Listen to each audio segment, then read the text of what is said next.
தமிழ்நாடு முதலமைச்சர் பிரதமர் மோடி அவர்களுக்கு கண்டனம். பீகார் தொழிலாளர்களை திமுக துன்புறுத்துகிறது.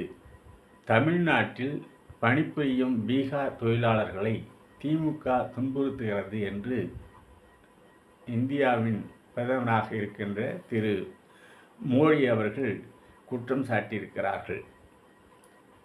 இந்த நாட்டிலுள்ள அனைவருக்குமான மாண்புமிகு பிரதமர் பொறுப்பில் இருக்கிறோம் என்பதை மறந்து மோடி அவர்கள் அடிக்கடி மறந்து இது போன்ற பேச்சுக்களால் தன்னுடைய பொறுப்புக்குரிய மாண்பை இழந்துவிடக்கூடாது என்று தமிழராக வேதனையுடன் கேட்டுக்கொள்கிறேன்.